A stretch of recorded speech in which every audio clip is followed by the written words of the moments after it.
खबरों की शुरुआत करते बड़ी खबर के साथ, जहां श्रमिकों के लिए चारों लेबर कोड लागू कर दिए गए हैं। प्रधानमंत्री नरेंद्र मोदी ने इस घोषणा के बाद सीएम विष्णुदेव साय ने उनका आभार जताया है। प्रधानमंत्री ने सोशल मीडिया प्लेटफॉर्म एक्स पर ट्वीट करके इस फैसले की जानकारी दी है, जिस पर सीएम साय ने यहां पर आभार व्यक्त किया है और कहा है कि ऐतिहासिक निर्णय देश के उद्योगों और कामगारों और एमएसएमई सेक्टरों के लिए एक बड़ा मील का पत्थर साबित होगा। तो देश के 4 नए लेबर कोड लागू किए गए हैं। प्रधानमंत्री ने एक्स पर पोस्ट करके फैसले की जानकारी दी है और सीएम साय ने प्रधानमंत्री का आभार जताया है। एक्स पर पोस्ट करते हुए प्रधानमंत्री का आभार जताया और लिखा कि ऐतिहासिक निर्णय मील का पत्थर है। औद्योगिक विकास नीति 2024-30 को इससे नई गति मिलेगी। इस खबर पर अधिक जानकारी के लिए मेरे साथ खोमन साहू लाइव जुड़ चुके हैं। खोमन, ये एक बड़ा फैसला लिया गया, प्रधानमंत्री मोदी ने एक्स पर ट्वीट करके जानकारी दी है, क्या कुछ इससे बदलाव देखने को मिलेंगे? देखिए, जिस तरीके से मजदूरों के जीवन में एक बड़ा परिवर्तन आएगा, यही कारण है कि मुख्यमंत्री विष्णुदेव साय ने चिरायु सोशल मीडिया में पोस्ट किया। चूंकि छत्तीसगढ़ में नई उद्योग नीति लागू हुई है, यही कारण है कि मुख्यमंत्री ने पोस्ट करते हुए नई उद्योग नीति की भी बात की है। नई उद्योग नीति में जिस तरीके से जो मजदूर है उनके लिए बहुत सारे ऐसे प्रावधान है, खासकर जो छत्तीसगढ़ में उद्योग लगाएंगे, यहाँ की स्थानीय लोगों को प्राथमिकता देने की बात मुख्यमंत्री विष्णुदेव साय ने कही है। और यही कारण है कि जब ये स्कीम लागू होगा तो इससे कहीं ना कहीं जो लगातार आने वाले दिनों में जो मजदूरों को परेशानी होती थी वो कम होती हुई नजर आएगी। तो एक बड़ा फैसला कहीं ना कहीं केंद्र सरकार ने लिया है और इसी का आभार जो है मुख्यमंत्री विष्णुदेव साय ने जताया है। जी खोमन, इससे ये तो बात साफ हो गई है कि इससे जो औद्योगिक नीति है और उसमें जिस तरह से यहाँ पर डेवलपमेंट होना है उसको यहाँ पर गति मिलेगी। तमाम जानकारी साझा करने के लिए आपका बहुत शुक्रिया, लेकिन बने रहिए आप हमारे साथ। एक बार फिर आपका रुख करते हैं। तो छत्तीसगढ़ कर्मचारी अधिकारी फेडरेशन हड़ताल करने जा रहा है। आज से 11 सूत्री मांगों को लेकर हड़ताल करेगा। 24 दिसंबर तक 11 सूत्री मांगों को लेकर यह हड़ताल जारी रहेगी। काम बंद कलम बंद हड़ताल करेगा यहाँ पर फेडरेशन। केंद्र सरकार के समान महंगाई भत्ता लागू करने की मांग कर रहा है यहाँ पर फेडरेशन, और साथ ही डीए एरियर की राशि जीपीएफ खाते में समायोजन की भी यहाँ पर मांग की जा रही है। तो ये केंद्र सरकार के समान महंगाई भत्ता लागू करने की मांग सहित 11 सूत्री मांगों को लेकर यहाँ पर कर्मचारी अधिकारी फेडरेशन यहाँ पर हड़ताल कर रहा है और इसको लेकर 24 दिसंबर तक ये हड़ताल जारी रहेगी। काम बंद कमल बंद यहाँ पर हड़ताल फेडरेशन कर रहा है। और इस खबर पर अधिक जानकारी के लिए मेरे साथ यहाँ पर खोमन साहू जुड़े हुए, उनकी तरफ वापस रुख करते हैं। खोमन, इस पूरे मामले को लेकर एक बार फिर यहाँ पर कर्मचारी संघ जो है, फेडरेशन जो है, वो यहाँ हड़ताल कर रहा है और इस बार इन मांगों को लेकर और क्या मांगे यहाँ पर की गई हैं और किस तरह की रणनीति यहाँ पर दिखाई दे रही है? देखिए, चिरायु जो कर्मचारी फेडरेशन है 11 सूत्री मांगों को लेकर लगातार प्रदर्शन कर रहा है। पिछले दिनों भी कर्मचारियों का प्रदर्शन देखा था, काम बंद कलम बंद प्रदर्शन देखने को मिला था। जो कर्मचारी हैं खास करके मंत्रालय के, वो मंत्रालय के सामने धरना देते हुए नजर आए थे। एक बार फिर 22 से 24 दिसंबर के बीच सारे कर्मचारी हड़ताल पर जाने वाले हैं। हड़ताल पर जब भी कर्मचारी जाते हैं आम लोगों को काफ़ी दिक्कतों का सामना करना पड़ता है। केंद्र के समान डीए की मांग, एरियस की मांग लगातार कर्मचारी कर रहे हैं। इसके अलावा अलग अलग जो 11 सूत्री मांगे हैं उनको लेकर काफ़ी लंबे समय से जो है राज्य के कर्मचारी प्रदर्शन करते हुए नजर आते हैं। हालांकि सरकार ने अब तक इस पर कोई फैसला नहीं लिया है, लेकिन आने वाले दिनों में ये उम्मीद जताई जा रही है और यही कारण है कि कर्मचारी बार बार सरकार से निवेदन करते हुए नजर आते हैं। और यही कारण है कि 22 से 24 तारीख को ये प्रदर्शन अब करने वाले हैं। प्रदर्शन के बाद किस तरीके से सरकार फैसला लेती है, आम लोगों को कितना दिक्कत होती है, ये देखने वाली बात होगी। जी खोमन, इस पूरे मामले में एक एक्शन लिए जाने की सख्त आवश्यकता है, क्योंकि कहीं ना कहीं जब बार बार हड़ताल होती है तो इससे तमाम तरह के कार्य जो है वो प्रभावित होते हैं, इससे लोगों को भी परेशानी का सामना करना पड़ता है। तमाम जानकारी साझा करने के लिए आपका बहुत बहुत शुक्रिया। चलिए आगे बढ़ते हैं, खबरों का रुख करते हैं मौसम की खबर के साथ, जहां पर छत्तीसगढ़ में ठंड का दौर अभी भी जारी है। सरगुजा बिलासपुर संभाग में शीतलहर का अलर्ट जारी किया गया है। अंबिकापुर में 10 डिग्री सेल्सियस तापमान दर्ज किया गया है। दुर्ग संभाग में भी कोल्ड वेव की आशंका जाहिर की गई है मौसम विभाग द्वारा। तो छत्तीसगढ़ में ठंड का कहर जारी है, दौर जारी है, जहां सरगुजा बिलासपुर संभाग में कोल्ड वेव का अलर्ट जारी किया गया है और इसके साथ ही अंबिकापुर में 10 डिग्री सेल्सियस तापमान जो है वो दर्ज किया गया है और दुर्ग संभाग में भी कोल्ड वेव की आशंका जताई गई है। तस्वीरें सामने आ रही है जिसमें भारी कोहरा देखने को मिल रहा है।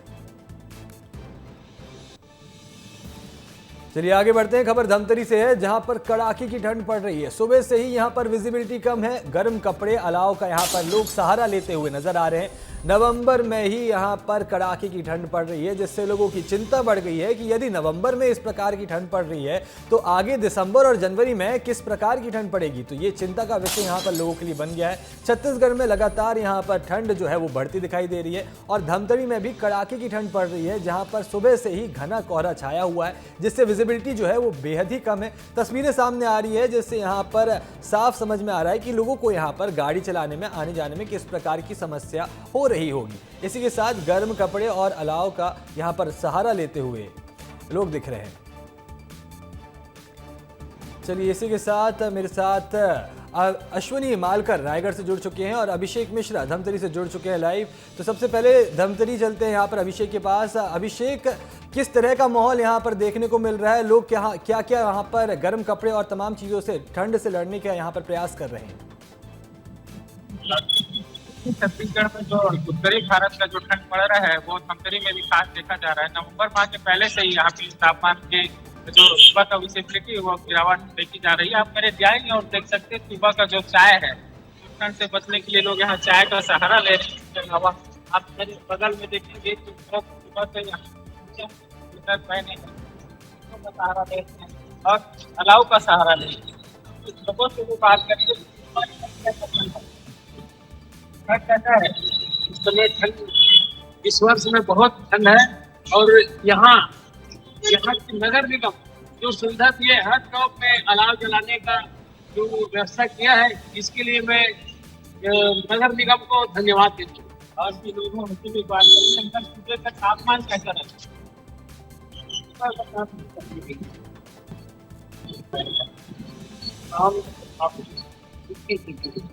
जी अभिषेक, यहाँ पर ये समझ में आता है कि लोगों को इस बार यही चिंता है कि नवंबर में यदि इस प्रकार की ठंड चल रही है तो दिसंबर में क्या हाल होगा। और इसी के साथ यहाँ पर अश्विनी का रुख करते हैं जो रायगढ़ से हमारे साथ जुड़े हैं। अश्विनी, कैसी तस्वीर देखने को मिल रही है यहाँ पर रायगढ़ से, और लोगों का यहाँ पर क्या कहना है इस ठंड को लेकर? बिल्कुल, देखिए रायगढ़ में भी ठंड है, वो बढ़ चुकी है। तस्वीर दिखाने लगी है। ठंड का असर कितना पड़ रहा है दुकानदारों पर, ये बड़ा नुकसान है। देखिए यहाँ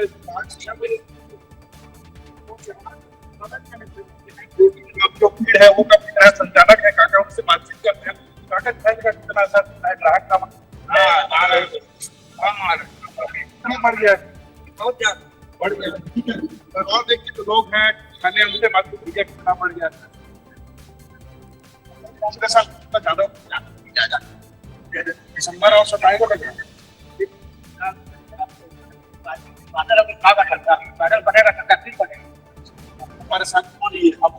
जी अश्विनी, कुल मिलाकर ये बात तो साफ है कि छत्तीसगढ़ में यहाँ पर ठंड जो है वो कहर बरपा रही है और लोगों को भी इससे अच्छी खासी परेशानी का सामना करना पड़ रहा है।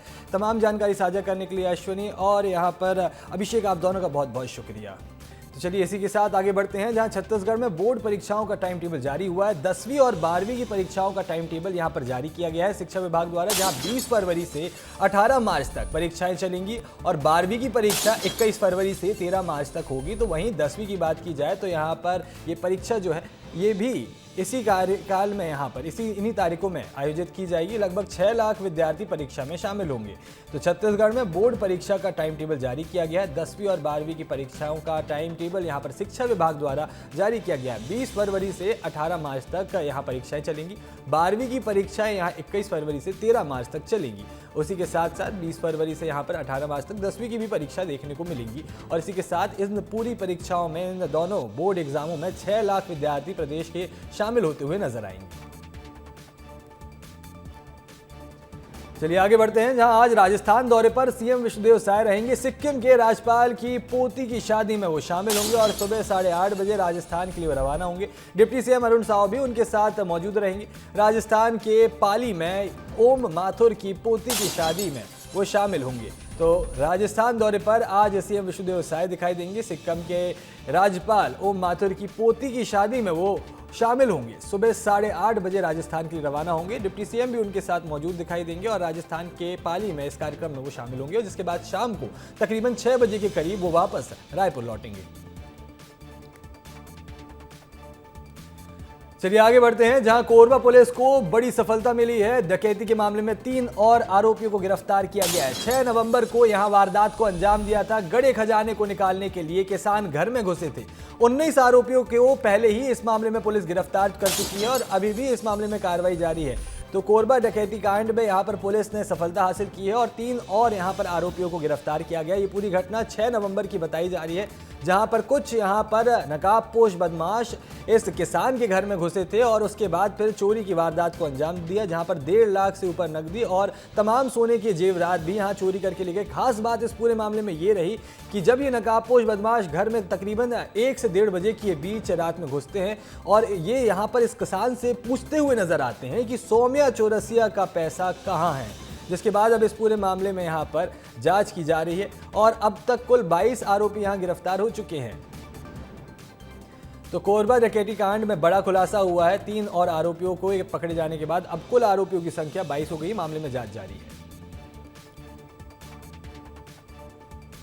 चलिए आगे बढ़ते हैं, जहां रायपुर में ऑपरेशन साइबर शील्ड के तहत रायपुर रेंज पुलिस की कार्रवाई जारी है। ओडिशा से 2 आरोपी गिरफ्तार किए गए हैं जो फेसबुक ऐड के बहाने आर्मी जवान बनकर ठगी की वारदातों को अंजाम देते थे। ये आरोपी स्कॉर्पियो बिक्री और शेयर ट्रेडिंग से अधिक मुनाफा कमाने का लालच देकर लोगों को अपने झांसे में लेते थे और एक बार उनसे पैसे मिल जाने के बाद वो फरार हो जाते थे। दोनों के खाते और नंबरों पर 15 राज्यों में 38 थानों में FIR दर्ज की और 40 लाख की ट्रेडिंग फ्रॉड करने वाला चिन्मय राउत भी इन गिरफ्तारों में शामिल है।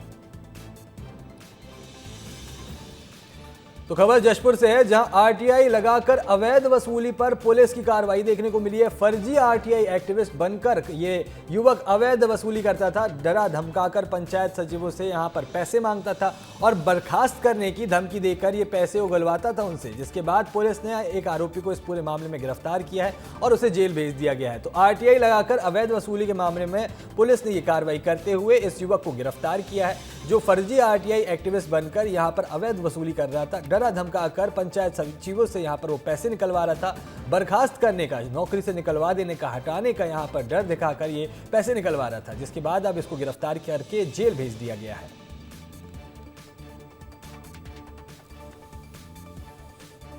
दोदोला थाना क्षेत्र में प्राथमिक द्वारा रिपोर्ट दर्ज कराया गया था कि RTI एक्टिविस्ट के द्वारा 30 ग्राम सचिवों के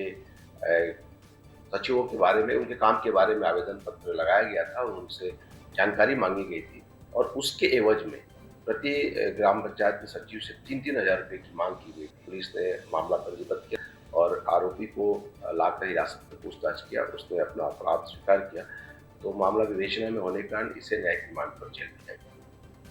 चलिए आगे बढ़ते हैं, जहां बिलासपुर हाई कोर्ट में विवेक शर्मा अब महाधिवक्ता बनाए गए हैं। अतिरिक्त महाधिवक्ता के रूप में इससे पहले वो कार्यरत थे और अब उन्हें महाधिवक्ता का प्रभार दिया गया है। महाधिवक्ता प्रफुल्ल भारत का इस्तीफा स्वीकार किया गया है। प्रफुल्ल कुमार भारत की जगह पर अब विवेक शर्मा महाधिवक्ता होंगे। विधि और विधायी कार्य विभाग ने यह आदेश जारी किया है। आपको बता दें कि बिलासपुर हाई कोर्ट में कुछ समय पहले यहाँ पर प्रफुल्ल भारत के द्वारा इस्तीफा दिया गया था, जिसके बाद अब जाकर ये इस्तीफा मंजूर किया गया है और अब महाधिवक्ता का प्रभार यहाँ पर विवेक शर्मा को दिया गया है। अब वो महाधिवक्ता के पद पर यहाँ पर काम करते हुए नजर आएंगे। तो यहाँ पर महाधिवक्ता प्रफुल्ल भारत का इस्तीफा स्वीकार होने के बाद प्रफुल्ल कुमार भारत की जगह पर विवेक शर्मा को महाधिवक्ता बनाया गया है। बिलासपुर हाईकोर्ट में अब महाधिवक्ता के प्रभार पर ये दिखाई देंगे और अतिरिक्त महाधिवक्ता के रूप में इससे पहले वो कार्यरत थे, लेकिन अब वो महाधिवक्ता के प्रभार में नजर आएंगे। और साथ ही आपको बता दें कि विधि और विधायी कार्य विभाग ने यह आदेश जारी किया है। चलिए आगे बढ़ते हैं, जहां छत्तीसगढ़ की खूंखार नक्सली हिड़मा के खात्मे के बाद अब नई राजनीति छिड़ चुकी है। हिड़मा की मौत पर जहां सरकार इसे बड़ी कामयाबी बता रही है, तो वहीं बस्तर के नेता इस पर सवाल उठा रहे हैं। कई तो ऐसे फर्जी एनकाउंटर भी कह रहे हैं। तो कोई यहाँ पर हिड़मा को आंध्र प्रदेश और छत्तीसगढ़ के नक्सलियों की लड़ाई में मारा गया शहीद बता रहे हैं। हिड़मा की मौत अब बस्तर के आदिवासी वोट बैंक की राजनीति में तब्दील बन गई, मुद्दा बन गई है। क्या कुछ पूरा मामला है, देखिए इस रिपोर्ट के माध्यम से।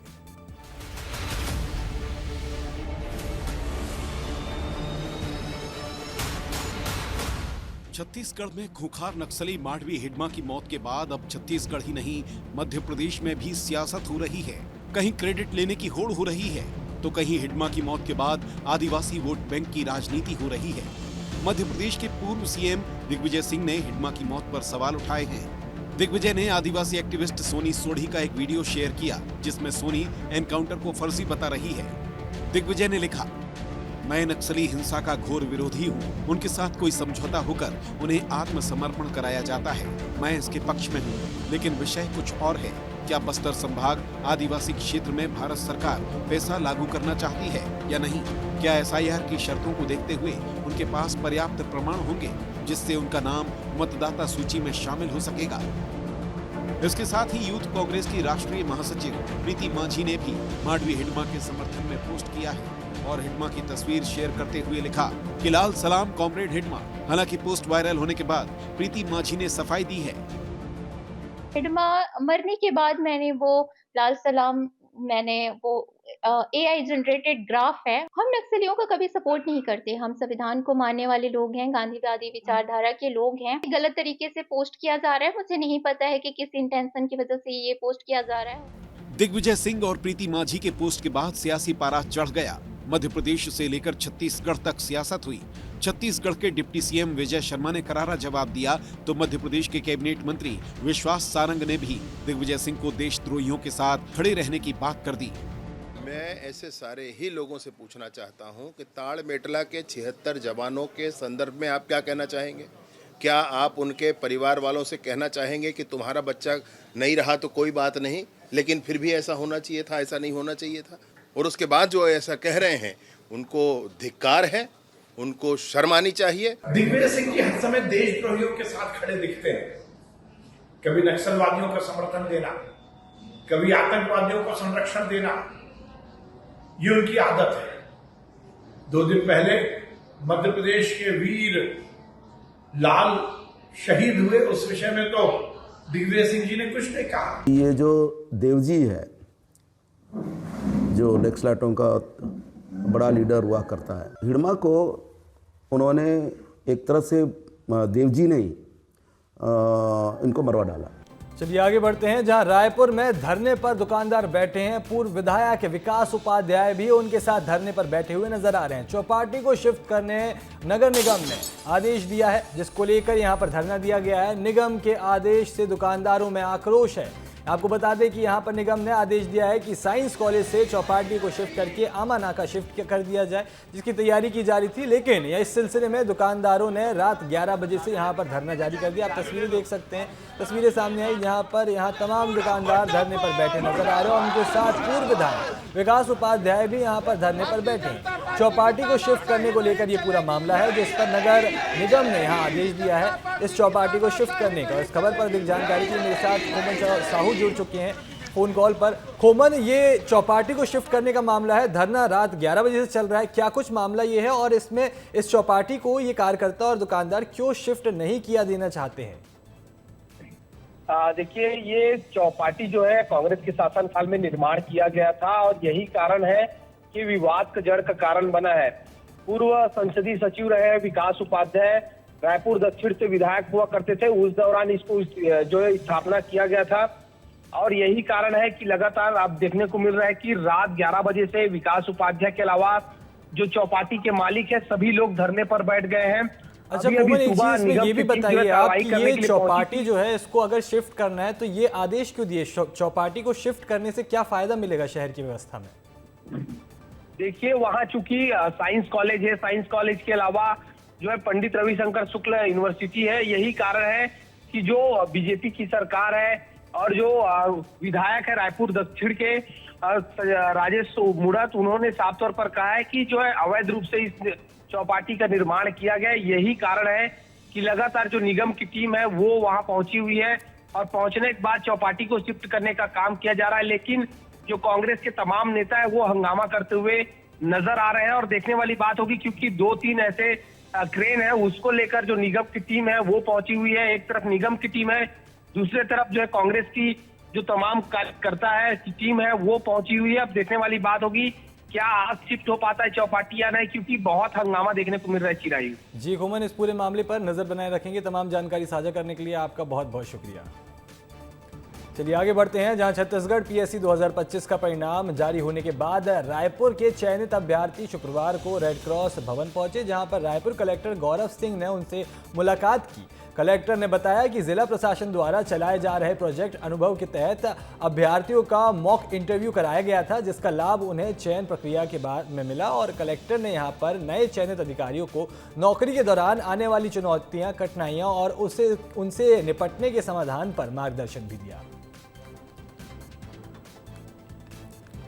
सोचकर आपने प्रोजेक्ट अनुभव चलाने के पीछे मंशा क्या थी, और अब जब इस तरीके के बहुत सारे सिलेक्टेड बच्चे आ रहे हैं तो कैसा आप महसूस कर रहे हैं? देखिए, ये तो सीजीपीएससी के अभी इंटरव्यू का तात्कालिक वो था। वैसे भी रायपुर जिला प्रशासन जो सीजीपीएससी के बच्चे तैयारी कर रहे हैं उनके साथ जुड़कर एक नेतृत्व साधना केंद्र सेंटर चलता है, जिनके साथ मिलकर काम करते हैं। उसमें हम लोगों ने अनुभव किया कि हम सब ने तैयारी की है और हम सब किसी न किसी एक विषय के में तो अच्छी नॉलेज रखते हैं। इसको ध्यान में रखकर हमारी टीम ने तय किया कि हफ्ते में 2 दिन, सैटरडे और संडे, अधिकारियों द्वारा क्लास ली जाएगी। जब मेरे पास समय था 3 दिन, तो मैं भी 4-4 घंटे बैठकर किसी न किसी इंटरव्यू पैनल में इन बच्चों के साथ बैठा और 6-7 दिन लगातार हमारी टीम इन बच्चों को मेंटर करती रही। कुछ बच्चों के हमने मेंटर्स भी तय किए, जिनको लगा, जिन बच्चों ने रिक्वेस्ट की कि सर कोई अधिकारी कोई समस्या होती है हमको बता दे, तो ऐसे कुछ मेंटर्स भी तय किए।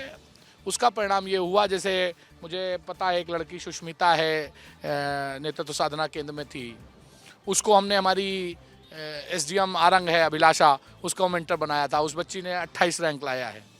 तो वो जो अनुभव का लाभ मिला है, देखिए हमेशा जो भी सफलता होती है उसमें बच्चे का अधिकांश रोल होता है, लेकिन बाकी लोगों का रोल उसको थोड़ी बहुत दिशा दिखाने में होता है कि जो पुराने लोग हैं उनका अनुभव का लाभ लिया जा सके।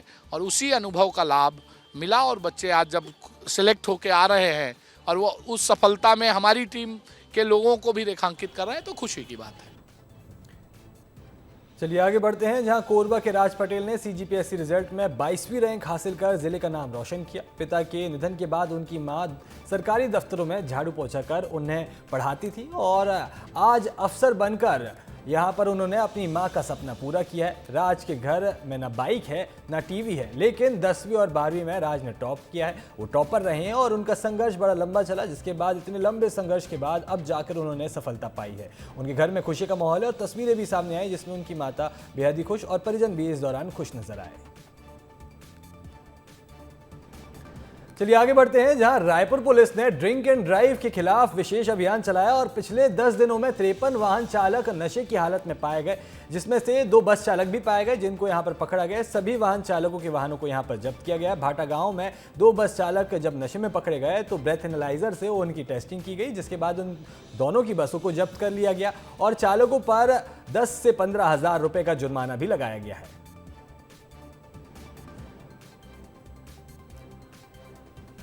चलिए एमसीबी के मनेनगढ़ की खबर है, जहां विकासखंड में कक्षा 1 से 12वीं तक के छात्र छात्राओं को 5 दिवसीय भारत एवं स्काउट गाइड प्रशिक्षण दिया गया, जिसमें राष्ट्र सेवा, अनुशासन और साहसपूर्ण कार्यों को पूरा करने जैसी विभिन्न गतिविधियों का अभ्यास कराया गया। बच्चों ने उत्साह के साथ पूरे 5 दिन यहां प्रशिक्षण प्राप्त किया और समापन कार्यक्रम में जिला शिक्षा अधिकारी और जिला पंचायत के सभापति भगत बाबू शामिल हुए। जिला मनेनगढ़ चिरमिरी भरतपुर के सभी स्काउट गाइड्स एवं कब बुलबुल छोटे बच्चे कक्षा 1 से लेके 12वीं तक के बच्चों ने इस कार्यक्रम में सम्मिलित हुए। ये 5 दिवसीय कैंप था।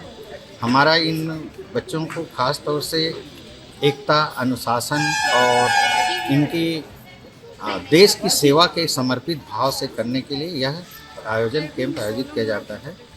ये द्वितीय सोपान जांच, प्रशिक्षण और शिविर का आयोजन किया गया था, जिसमें बच्चों को कब बुलबुल, स्काउट गाइड दोनों का यहाँ पे हमने प्रशिक्षण कराया, जिसमें बच्चों को स्ट्रेचर बनाना, साहसिक गतिविधियों का पूरा आयोजन कराया गया। और ये हमारे जिला शिक्षा अधिकारी, विकासखंड शिक्षा अधिकारी पूरा इसमें भरपूर सहयोग दे रहे हैं।